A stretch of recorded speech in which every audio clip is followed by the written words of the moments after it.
Salam Rahayu, salam sejahtera, salam budaya. Assalamualaikum. Halo dulur, mudah-mudahan sehat selalu nggih, lancar selalu rezekinya dan selalu dalam perlindungan Tuhan Yang Maha Esa. Amin. Dulur, tayangan kali ini saya akan membahas mengenai fenomena yang terjadi berulang atau sebuah tragedi beruntun. Nah, ini termasuk karma, kutukan, ataukah takdir. Monggo disimak ya dulur. Mudah-mudahan panjenengan bisa mengambil dari apa yang saya jelaskan ini. Wilujeng Rahayu, sugeng midhangetaken.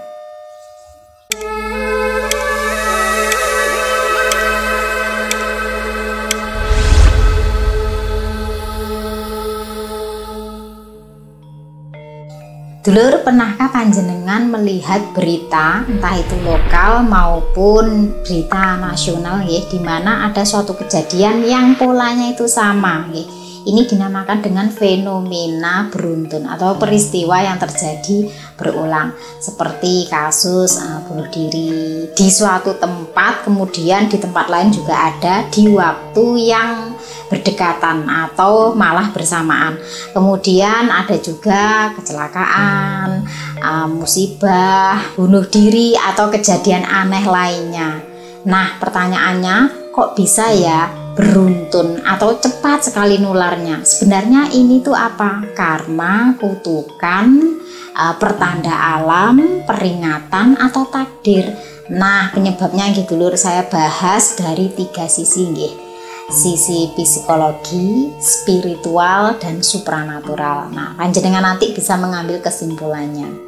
Kalau menurut psikologi ya dulur, itu bisa jadi dari efek domino, dimana apabila ada komunitas dalam suatu komunitas atau kelompok atau suatu wilayah, ini ada yang melakukan hal semacam itu, misalkan bunuh diri, maka nanti yang lainnya ini terinspirasi ikut juga melakukan ketika mengalami perasaan atau hal yang sama.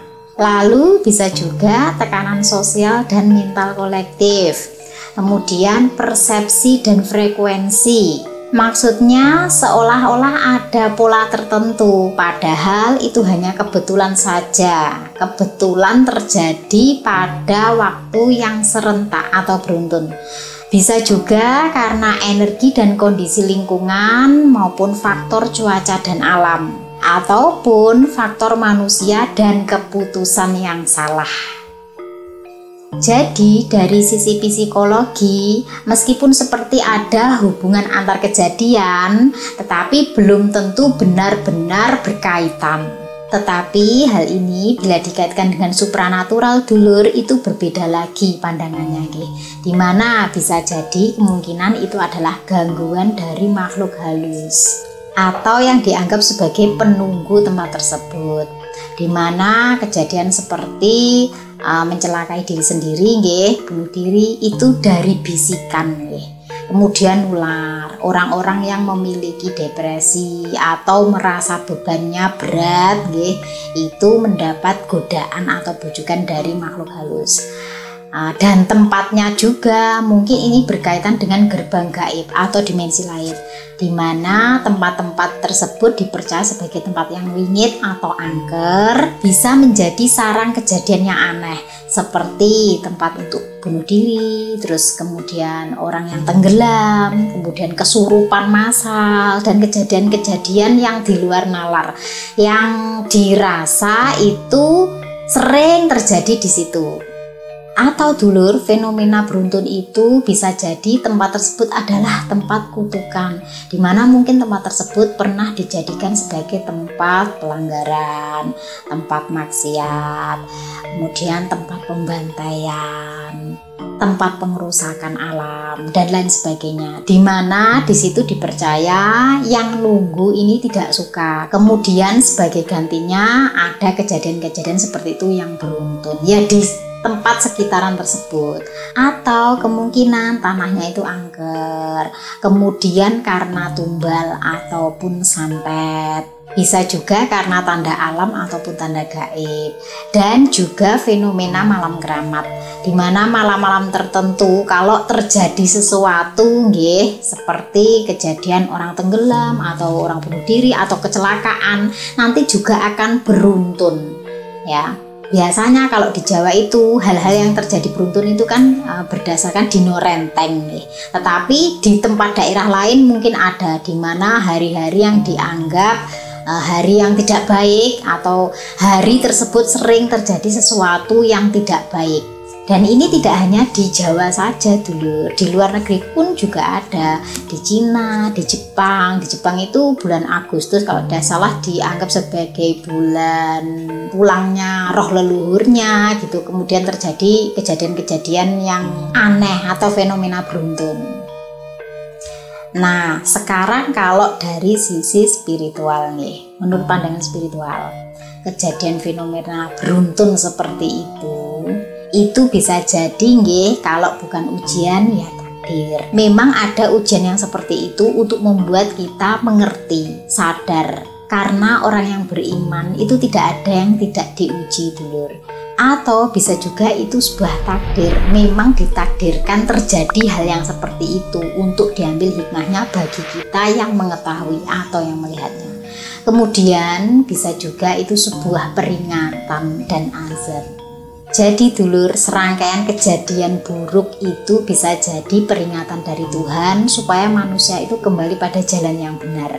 Atau bisa juga itu adalah sebuah azab kolektif, di mana dosa yang dilakukan itu karena keserakahan, ketidakadilan, ataupun penyimpangan moral. Jadi kejadian-kejadian buruk itu tinggal kitanya bagaimana cara menyikapinya.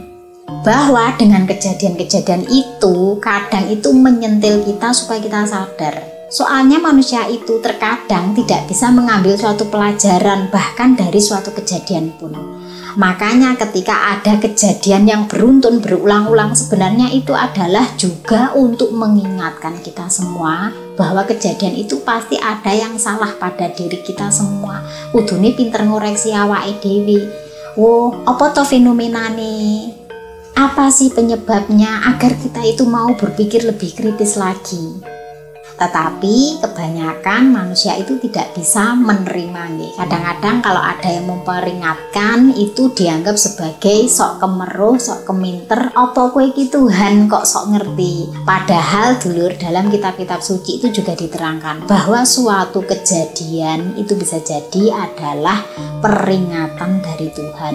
Tapi bagi yang tidak mengerti atau justru yang malah sok mengerti itu tidak mau kalau hal itu dikaitkan.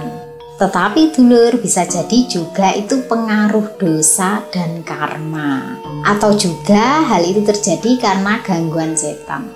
Karena kita hidup itu tidak hanya sendirian gitu dulur, kita hidup berdampingan, di mana hal gaib itu bisa tahu kita, tetapi kitanya tidak semua tahu tentang mereka.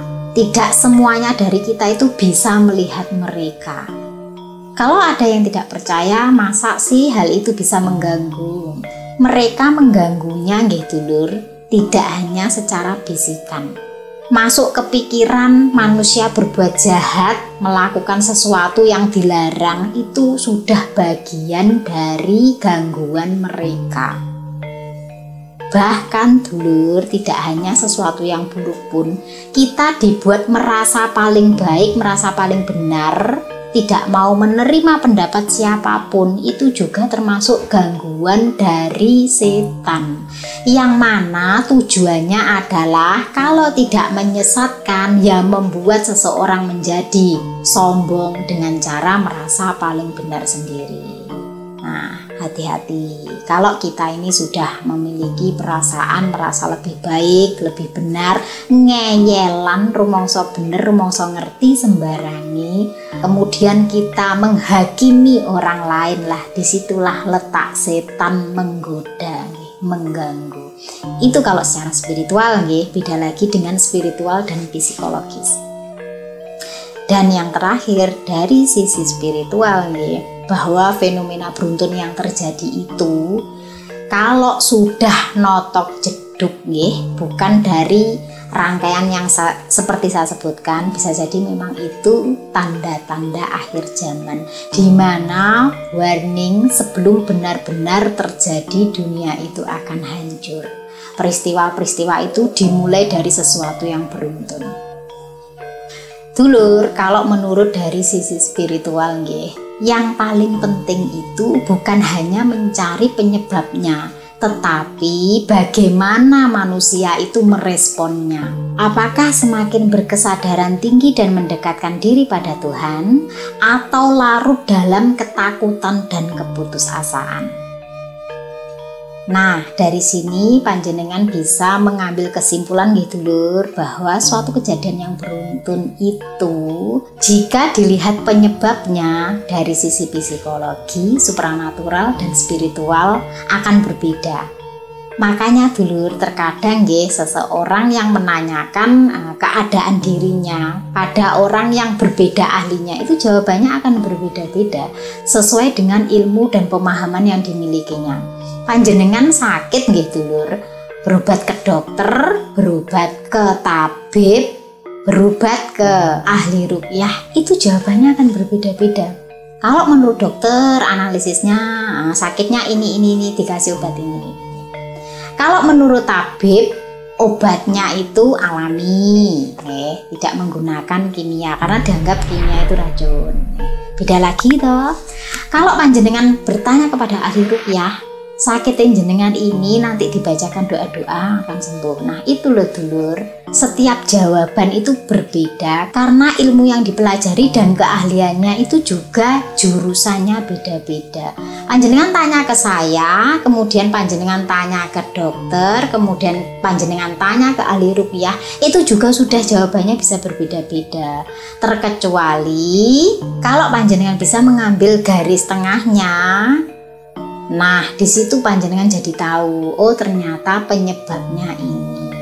Kalau diperdebatkan itu tidak akan menemui titik temu, karena satu dengan yang lainnya kadang bertentangan. Tetapi cocok di sini belum tentu cocok di sana. Contohnya masuk angin dulur, dalam dunia kedokteran kan tidak ada istilah masuk angin terus dikeroi, itu tidak ada. Tapi faktanya kalau miturut Jawa masuk angin dikeroi itu ya beneran sembuh. Nah ini juga sama antara pandangan psikologi, supranatural, dan juga spiritual.